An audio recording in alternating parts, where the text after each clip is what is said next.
వే gold trusted gold buyers మీరు తాకట్టు పెట్టిన బంగారాన్ని విడిపించి ఈ రోజు ఉన్న మార్కెట్ ధరకు కొనబడను. మా తెలంగాణలో పుట్టిన బిడ్డల మరి ముఖ్యంగా మైనర్ బాలికల రక్షణ దృష్ట్యా మేమే ఒకసారి ఆయన మళ్ళీ చూపిద్దాం అనుకుంటున్నాం. దయచేసి ప్రజలారా ఈ ఫోటోలో ఉన్న వ్యక్తిని దయచేసి చూడండి. ఈయన బండి సాయి భగీరథ్. ఇప్పుడు పోక్సో కేసులో సెక్షన్ 6 కింద ఒక మైనర్ బాలిక మీద తరచుగా అఘాయిత్యం చేసిండన్న ఆరోపణలు ఎదుర్కొంటున్న వ్యక్తి. సో ఈ వ్యక్తి ఎక్కడ కనిపించినా కూడా దయచేసి పోలీసులకు సమాచారం ఇవ్వండి. ఎందుకంటే రేవంత్ రెడ్డి గారికి బండి సంజయ్ గారి పుత్రరత్నాన్ని రక్షించాలనే ఆలోచన ఉంది తప్ప ఈయనను ఆ అమ్మాయికి న్యాయం చేయాలనే ఆలోచన ఉన్నట్టుగా మాకైతే ఇప్పటివరకు అర్థం కావడం లేదు. సో ఒక్కసారి చూడండి, ఈ అబ్బాయి పేరు బండి సాయి భగీరథ్. ఈయన ఎంట్రుకలు ఉంటే ఈ విధంగా ఉంటాడు, వెంట్రుకలు లేకపోతే ఈ విధంగా ఉంటాడు. నాలాగా గుండు చేయించుకుంటే ఈ విధంగా ఉంటాడు. ఒక్కసారి దయచేసి చూడండి. మీకు ఈ విధంగా లేకపోతే కొంచెం బనియన్ మీద ఉంటే ఈ విధంగా ఉంటాడు.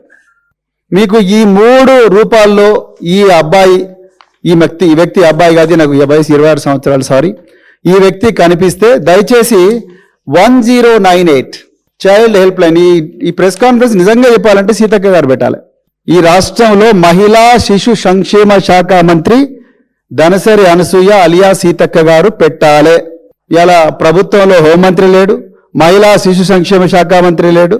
ఇక సోకాల్డ్ ప్రతిపక్షాలు అని చెప్పుకునే రకరకాల పార్టీలు, ఈ మధ్యన వచ్చిన కొన్ని కార్బన్ కాపీ పార్టీలు, వాళ్ళ గురించి కూడా నేను మాట్లాడతా తప్పకుండా.